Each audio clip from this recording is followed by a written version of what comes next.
'Cause I know I'll just break on the stone cold floor.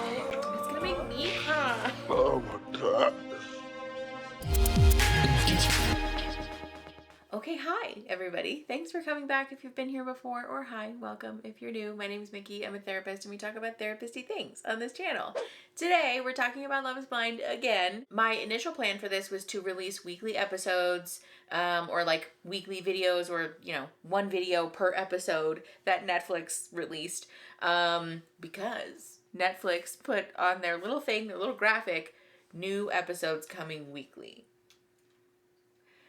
As it turns out, that was a lie. Netflix is like really speed running the release of all of these episodes, and I don't understand why. Depending on how this episode goes, again, same caveats as last time, we're going in blind. I have no idea what's happening. I've never seen this. I haven't seen any previews. I have been specifically avoiding all of the meme content on TikTok, which is personally painful to me.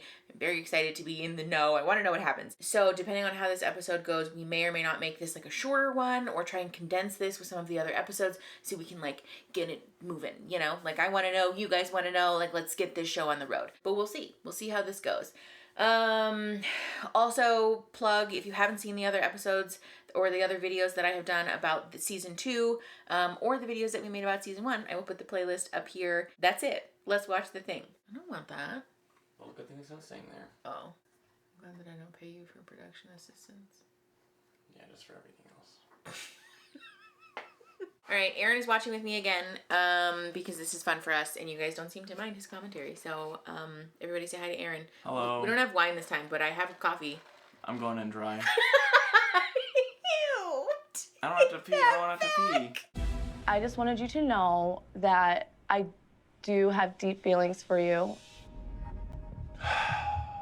I do envision a life with you together, and honestly, I really do care for you a lot. Like I do have your back, and then I would be loyal to you and faithful to you and fight for you and be that rock in your life and a true wife to you. I've expressed this kind of stuff, and I was kind of waiting for that to happen with you, and Yeah. it's like we wasted so much fucking time the last 2 days of not even talking.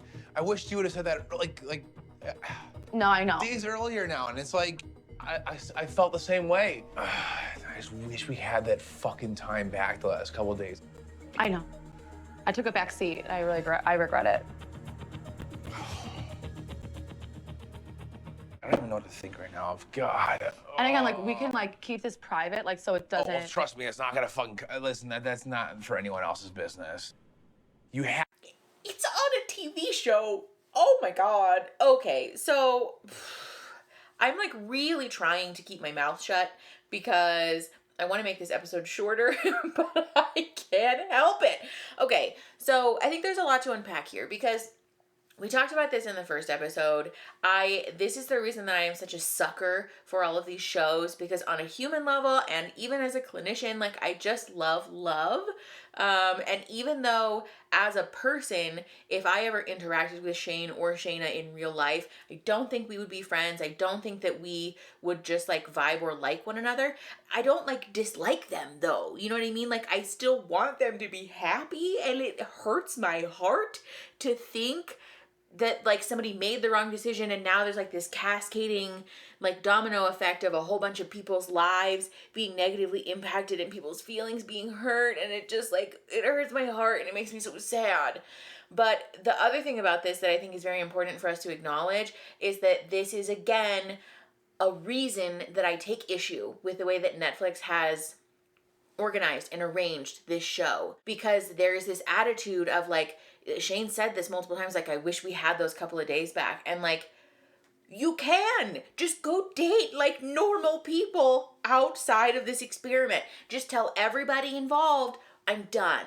I am overwhelmed. My brain is confused and I need time to figure out how I feel. And so I am not asking anyone to marry me in the pods.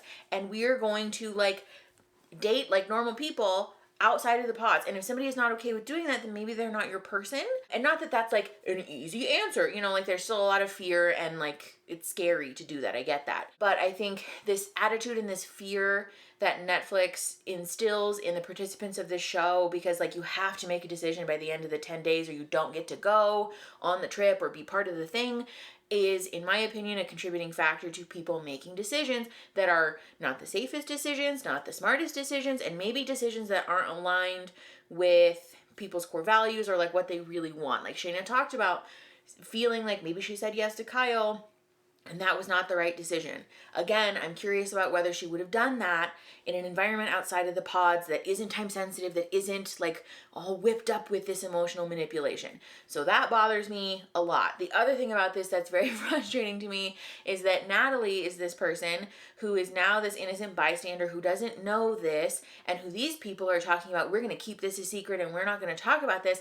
And that is such a disservice and like a dishonest and hurtful thing to do to someone. If Shane does propose to Natalie, like I have a suspicion that he's fucking going to, then this is a very dishonest and hurtful and deceitful thing to do to somebody that you're claiming to love and want to share your life with, you know? And I can only imagine how painful and embarrassing this must be to recognize after the fact. I don't know how their relationship ends up, but to recognize that this was happening behind the scenes while she was just like, I'm so happy to be with Shane. Like, that's fucking mortifying. And it's just sad and it's frustrating. And again, I think I don't want to take the responsibility off of the back of Shane or Shayna for that matter for making decisions that are hurtful, because they do have to own, in my opinion, they should own responsibility for the ways that their direct actions impact other people. But personally, I think a lot of the onus lies with Netflix here, because they arranged this situation and this show premise that I think emotionally manipulates people to behave in ways that are not in alignment with their core values, and that maybe they wouldn't behave this way outside of this reality TV world. The connection I have with Natalie is just so strong. It's too late for that. I just said yes to Kyle, and like me saying that to Shane, knowing that he's gonna propose to Natalie, that sounds so fucked up. But like, I did see a life with Shane. You feel like you can get that out of Natalie, what you think you're like wanting? I hope you do find it. I don't want to look like that person that's like making judgments on like what their life would look like. But I would be the only one that can really be that wife for him in a real genuine and authentic way. Looking back, I just regret like not opening up sooner. I also want to acknowledge too that I don't necessarily want to like throw the book at Shayna, because I understand the impulse to say like it's now or never. Like I would rather voice it than not say anything at all. Like fair enough, I guess. But I am having flashbacks to the Jessica thing of like I am the only one who can love this person in the way that they need to be loved, and like you can't know that. I'm sorry, I don't mean to be that person, but I think it's impossible to know that after having only interacted with them verbally for maximum 10 days. That just seems like a really strong claim to come out there and make. Like, you can't know that. And she also doesn't know what the content or the context of his interactions with Natalie have been like. And so it just, it's not good. So Natalie, will you marry me? Yes. Oh my gosh. Of course. Yes. I wish I could just kiss you right now. I know, same. I'm like so fucking happy. I know, me too. I'm like so excited to spend the rest of my life with you. It's like so cruel now. It's like I just like want to run through a wall. Outside of what fucking happened to me last year, like, this is probably the scariest shit in my life. I've really put myself out there in a way that I haven't done in the past, and like, I am invested. I feel like Jared and I are having similar feelings for Mallory. I feel that, and I know that, but all I can focus on is what I feel for Mallory. And we acknowledge that Mallory has a choice, and that's out of our control. That's very adult. It's just a lot, man. You know what's fucking great about all this, though, bro? Like, it's like, this is what being human is about, dude. Like, I want to feel this, dude. Yeah. I don't care if I'm hurt. I don't care if I'm, like, in pain. Like, like, I'm fucking alive, dude. I don't believe that I have. Fucking Jared's like, cannot relate. I will say, I don't hate this. I think this is actually kind of a nice example of what like healthy emotional intimacy can look like in this like sort of stereotypically male context. I like this conversation that's happening where they're honoring, first of all, that they're not competing for Mallory, you know, that they're just like bringing their best foot to the table and it's ultimately Mallory's choice to make. And also that they're talking about the emotional investment and the pain and the fear and like all of this stuff. I think this is probably a conversation that we aren't seeing a lot in mainstream media, in like, again, this very stereotypically male context. So like, I appreciate this. Felt crazy stuff like this ever in my life. You got one life to live, you know, like shit can be good one day and the next day shit can be completely different. I know that I'm here for a reason. I'm alive for a reason. I'm doing this experiment for a reason, you know, like I can't tell you why the fuck these women are running through my mind and I'm feeling all types of ways for these women. Like I can't make this shit up. I'm not gonna be okay until like I get down on a knee to the person that I feel like is the best one here for me. And she says yes. The weight of the world is gonna be lifted off of my shoulders. Yeah. You're such an amazing person. But there's always really been two people I've just really felt very strongly for, and Knew it. I feel like my other connection is just,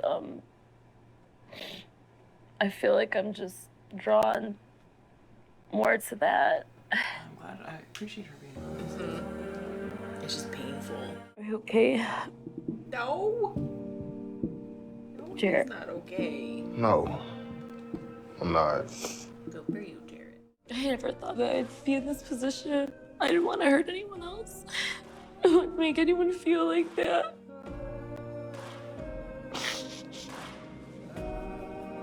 See, I will say, like, this in contrast to the Barnett situation from season 1 and the Shane situation that literally just happened, like, this is awful, obviously, and it's very sad, but I appreciate, like, Mallory being honest about how painful this is, and, like, I take issue with the premise of this show because I don't like that these people are having to experience these very volatile and overwhelming emotions in front of a camera and on TV, and, like, I guess to an extent they consented to that and, like, knew that this was part of the arrangement, so, like, whatever, I guess.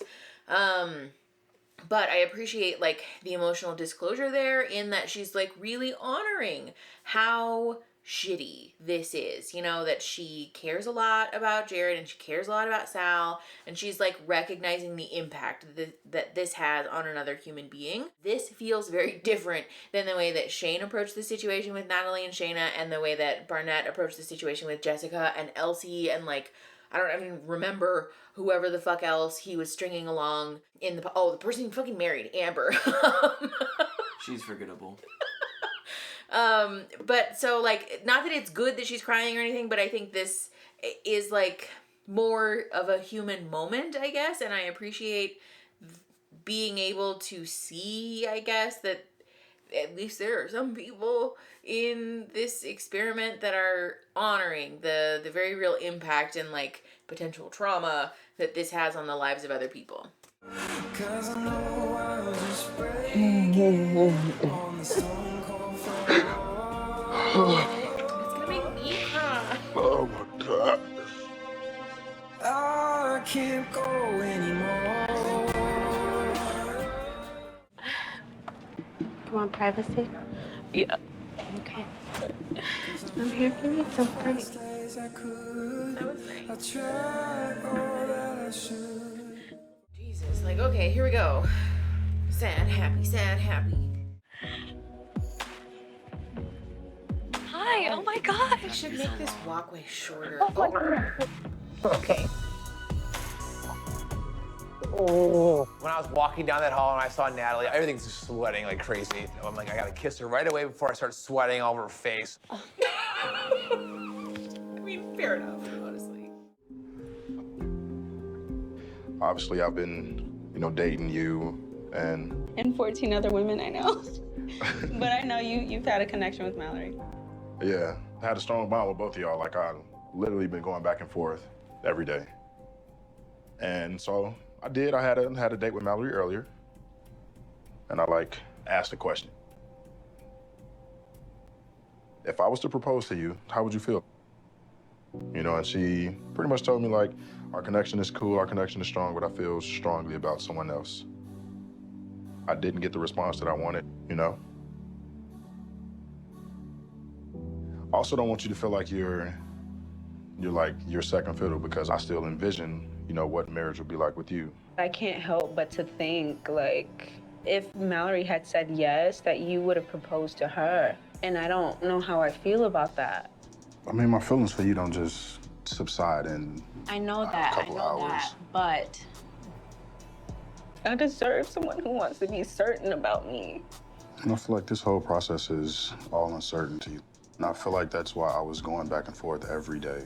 I think her telling me no just really kind of just gives me my validation that I needed, you know, because I knew that I can see myself with both of y'all.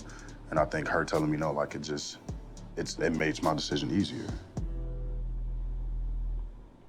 If she had said yes, do you think that was all you needed to propose?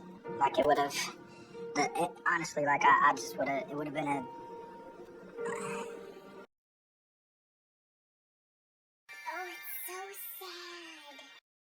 You literally have like my best in your hands right now, and falling in love with you has changed me as a person. Mallory, will you marry me? Oh my God. You kind of scare me a little bit, because... Why, Mal? Because I was afraid to be emotionally available. Yeah.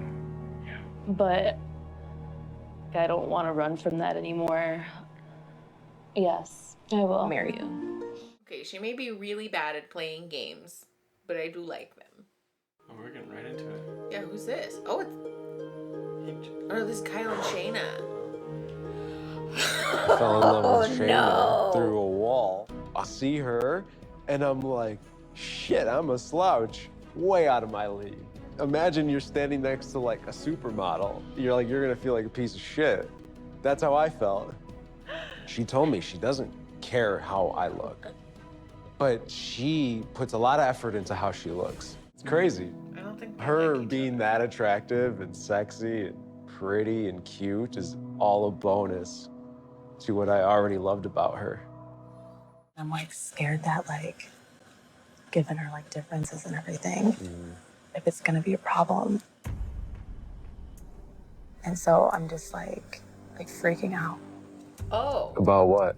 I don't want to make a mistake, and I don't want you to make a mistake. I don't want us getting caught up in like the excitement. But are you willing to try? Are you willing to give it a try? Part of me's like, go for it. And then the other half is like, be wise here. Like, you know what's for the best of you, like not to go there, because it could either be a really beautiful thing or it can be very combative and it can get toxic and ugly. Yeah. And I don't want that. Right. At all. Right. I'm crazy about you. Like, I have so much fun with you, and it'd be such an amazing adventure with you. And I don't know what to do.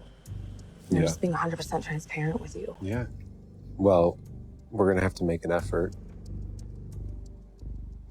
Have some hope. Oh, you just walked. Okay. Okay. All right, let's unpack that a little bit, because she just emotional drive-by'd him. I want to be clear. I don't think her expressing concerns is a bad thing, because I don't disagree with her. I think that their compatibility, like, there's a lot of questions there. But I think the time and place and method that she used to voice these concerns to him is interesting to me, because it just feels a little bit like I said yes to you out of desperation, and I'm trying real hard to backpedal my way out of this situation before we get too deep in, which is like fair and understandable, but like it feels kind of mean. I'm not gonna lie. because he's clearly like all lit up and excited about this in front of the cameras and stuff. And like, granted, we don't know what the behind the scenes looks like for this show, but I'm curious about whether they have the opportunity to express to the production team, like, hey, I don't think this is a good idea. Like, maybe we should call this off. Can I communicate with Kyle one last time before we do the big walking down the hallway thing? Or whether the producers force them to have the conversation in this way, because maybe they did. But I just, for like actionable tips for like normal people, since no one's gonna find themselves in this situation, voicing concerns and being communicative about these heavier issues, it's important that we do it in a way that optimizes the chance that our partner will be able to hear us. And so it's helpful to open that conversation by telling your partner, like, hey, I have something that's like pretty heavy. I want to open a conversation with you. Is now a good time? Or do you have space for that? Or like maybe we can set some time aside to sit down and have this conversation. But emotional drive-bying somebody like that in the middle of this very emotionally overwhelming situation can feel a little bit mean, can feel a little bit manipulative. And so like if you are finding yourself in this place of really wanting to communicate something that feels very heavy, I really want to encourage people to lean into honesty and authenticity, but communicating that in a way that is respectful of the boundaries there and like prioritizing your partner's well-being also, and not just word vomiting it at your earliest convenience to get it off your chest, because this is not, in an ideal world, what the communication looks like. Will you marry me? Oh God.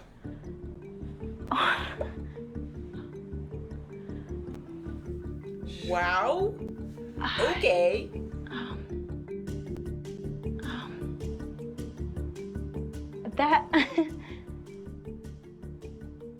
That is not what I expected you to say.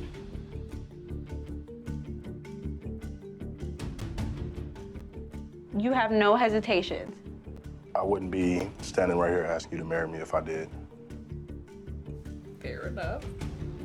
I'll be honest, like, I'm really scared. I'm like really, really scared. Good for you. Be honest. Yeah. Yeah, what?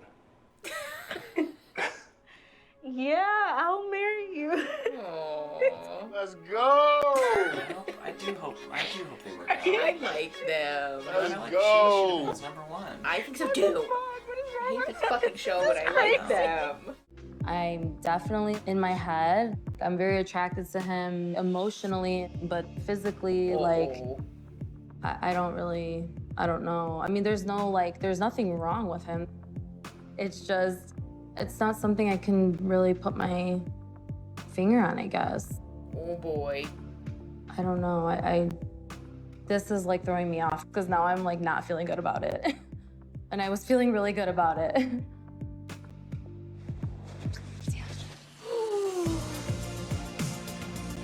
So I want to talk about this actually because I think this is an important thing for us to unpack.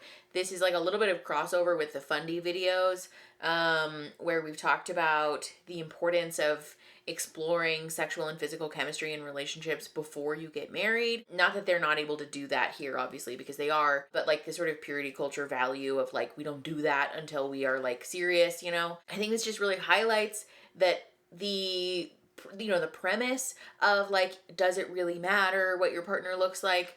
Yeah, it does. And that's okay. It's okay that matters. It doesn't make you a vain person or materialistic or narcissistic or, what is the word that I'm looking for? Not self-centered, but like the other one, the opposite. No, I hate when this happens. You guys know what I mean. Like when you're, obsessed with people's appearances. It doesn't make you that, because it's okay to have likes or dislikes or preferences or things that make you feel safe. And so it's okay for us to honor that those are real and that those are valid and that it doesn't make us a bad person to feel those things. I am hopeful that they're able to move towards a sense of, connection and attraction for one another. Again, because I'm a fucking sucker for these shows and I just hope that they like each other. But if nothing else and it doesn't work out, I hope that she is able to honor that that's okay and that she is not a bad person for just not immediately feeling an attraction. Are you sure? Oh, you picked a good one. Babe, this is adorable. Oh, God. And it matches my dress. Aww. Alright, that was my favorite one. They're so cute. That was the least awkward one. Oh. Yes! They just seem like they Genuine. fit. They seem Yeah, genuine. yeah. They do seem like the most genuine people. Oh, Finally, shit. fuck! Let's go! Hankin. Ew! Don't say it like that. Write the name of this resort down. I don't want to go to any Fell in resort love with and that got engaged Love is Blind and unseen. Nick Maybe Lachey I has do. stepped foot Maybe in. I do. Up until this point, the only thing that's mattered is who they are on the inside. Now their love will be put to the test. Will their looks, Yeah, your love is background, gonna and get put to the test at insecurities the of the resort. real world be Fuck too up. much for them to overcome? Their weddings are just 4 weeks away. Will love be enough? It's unique and old. That's why I'm unique and I'm old. You're right. I forgot. Is she old? You're a baby. I'll whip you into shape. Oh God. Good training Oh process. It's God. happening again. Please no. No. Please God, not History again. repeats itself. This is such a personal moment. Like, Yeah, I don't I want to was watch questioning this. it at first, Oh like, my do I God. find him attractive? I love this. Okay, what do you want to do here? I want the, well, you know what I mean. What? These 2 rooms are probably right perfect. And then that hot tub. That's not happening. It's my birthday. No, It's my birthday. I can use that excuse for at least the next like 10 hours, I think, so. Please do not use I'm that fucking as out of here. Oh. I'm just kidding. Oh my God. Okay, Oh, God. so this is not funny. Guilting your partner or trying to persuade your partner or pressure your Coercion? partner into sex is sexual coercion, and that's a form of sexual assault. It's not funny. Don't do this. It's creepy and it's gross, because if your partner wants to have sex with you, they'll be sure to let you know, or they will be receptive to your advances. But doing the thing, especially when men do this, where they say, "Oh, it's my birthday," and the pouting, it's an act of sexual violence. Please don't fucking do that. What do you say? Say what? Fucking pour me. What do you say? What? I need a little. Oh, please? No, something else. Is that what you're saying? No, just something nice about me. Just pour me first and I'll give you a compliment. That's a lie, but I'll allow it. Cause I'm a nice guy. See, not egotistical. I'm a nice You're guy. a piece of shit. You're being a little mean. Really? Oh, you need words of affirmation? Yeah. Okay, I think you're hot. Here, does that help you? Yeah, that's the first like actually nice thing you said about me. I think you have really nice eyes. Oh my God. I think this is a bad combination of Shane being coercive and aggressive, and Natalie responding in a way that is also aggressive, and then they're doing this.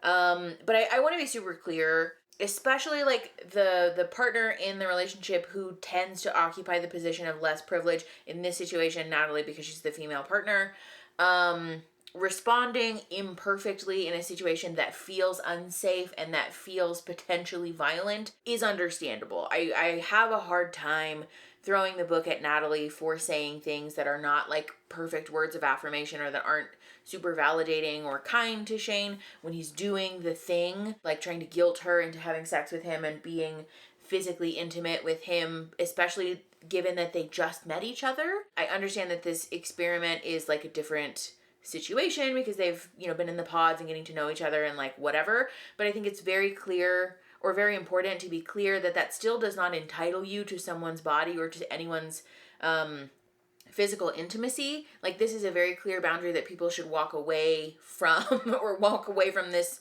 episode, this video, with the understanding that you are never entitled to someone's sexuality, ever, regardless of the status of your relationship. I don't care if you've been together for 15 minutes or 50 years. You're never entitled to their sexuality or their sexual time and space in their body. And it's just a gross implication that because they're engaged and because it's his birthday, that he is like allowed to pressure her or to guilt her or to pout. And if she, responds in a way that's imperfect, that she's not giving him the right words of affirmation. So I guess I understand that she is maybe being different than she was in the pods and being more aggressive, and calling him a piece of shit is certainly not the way that we would want a partner to communicate with their their other partner, but it just, this is not a typical situation, I guess. Confused. Yeah, ugh. She has an electric They toothbrush. should be allowed to have electric toothbrush. They're You ain't got to wear superior that in every way. on the page. Mm-hmm. Yeah. This is the hill that I will die on. I'm not a dentist and I don't know shit all about dental work. I get cavities all the time. However, I think that's a genetic issue.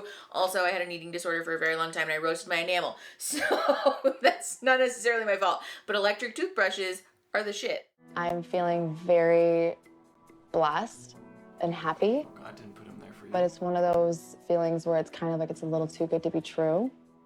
Are you pissed that you're with a Christian? No, I don't even She know what took that it is. there. Oh yeah, I know you don't. You're to teach me. Oh. Listen, if so you cool. speak in Parables? like in pretty language Okay. and give great quotes, Okay. I am all ears. Was there eggplant? Yes.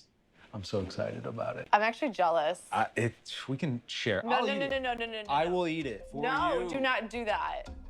It's our first night. I might as well. It's very sweet of you. Wait. When's the last time you actually It's ate? 8 years. Yeah. And shit his pants. Okay, that's not necessarily true.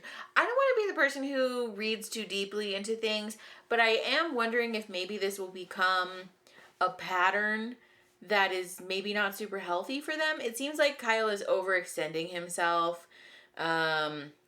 and potentially not having super healthy boundaries with Shayna in an attempt to smooth and make the relationship as smooth and easy as possible. And I don't know that that is the way to go about I don't know why I'm being coy about it. I know that that's not a healthy way to go about creating long-term relationship satisfaction.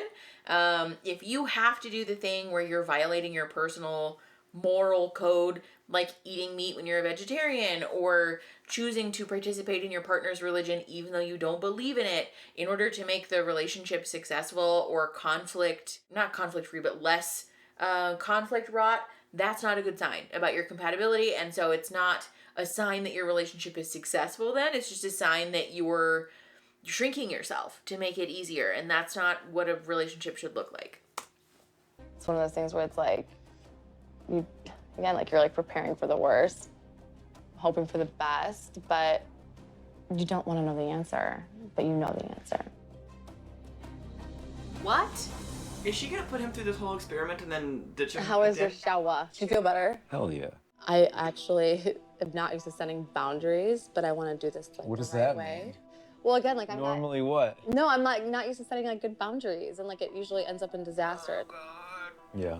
This is the first time we're actually spending time together, and I want to do this the right way. Okay.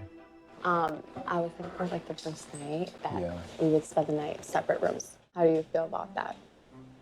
I don't know. Like, what? You don't trust me? That? No. Oh my God. No. Then what?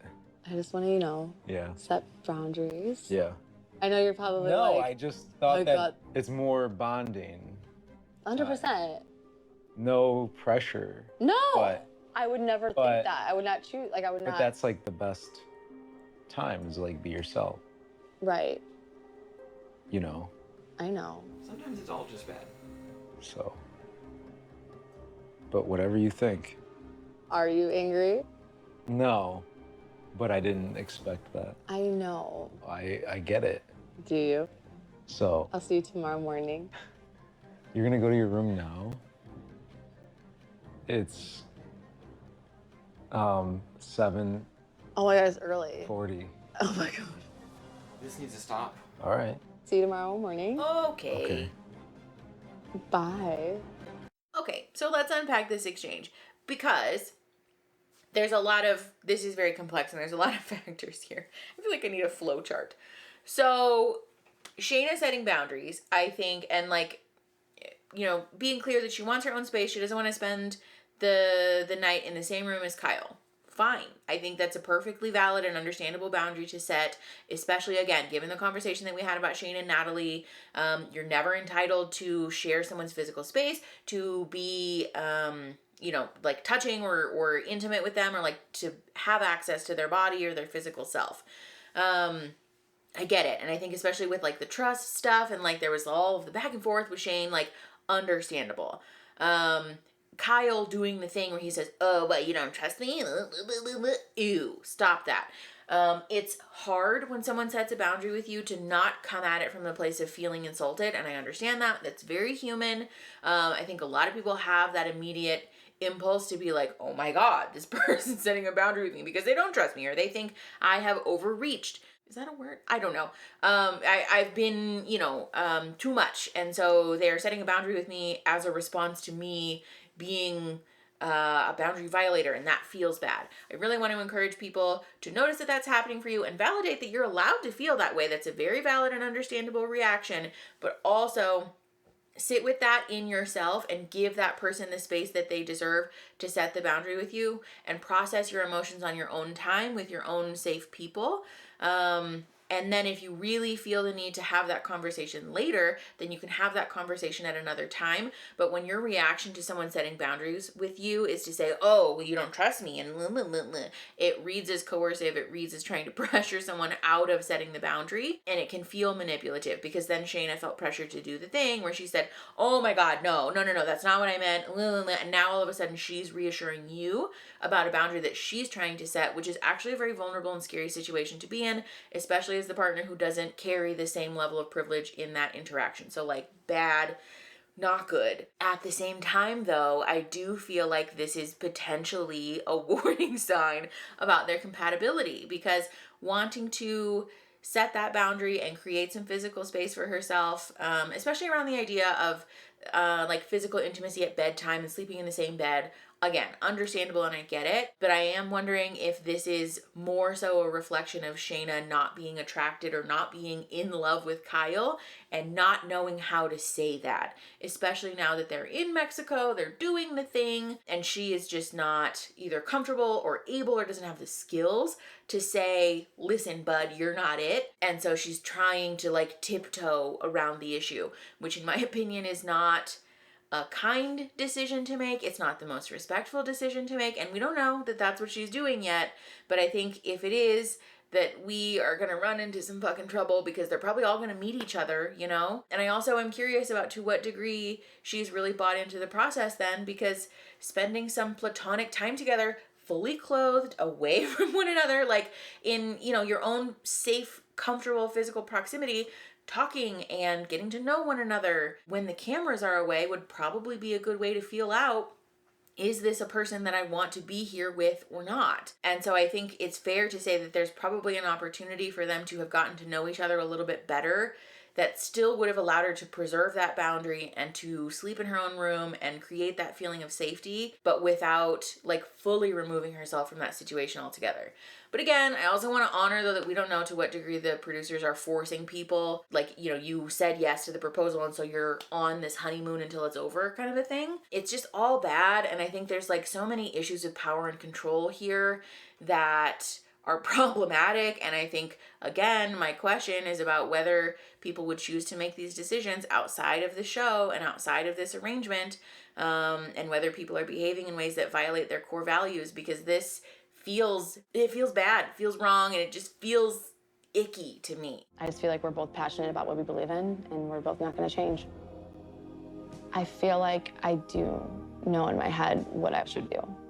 I can leave Mexico being a single woman. Oh my God, is she leaving? Of course. Okay.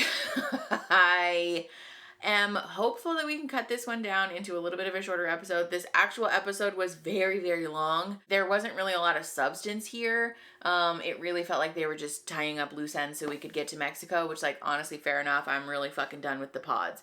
I think there are a lot of issues that are going to come up with boundaries and communication, which I'm excited to talk about in the coming episodes, hopefully. But for the time being, I think there's just a lot of problematic vibes happening with the way that these people are interacting with each other, and potentially the way that those relationships, I'm very curious to see how these people's relationships, whether being in close proximity with other people, knowing that there was a lot more crossover this time than there was before. Generally, I really want to encourage people to you know, in watching the show, again, do some reflection about your own stuff.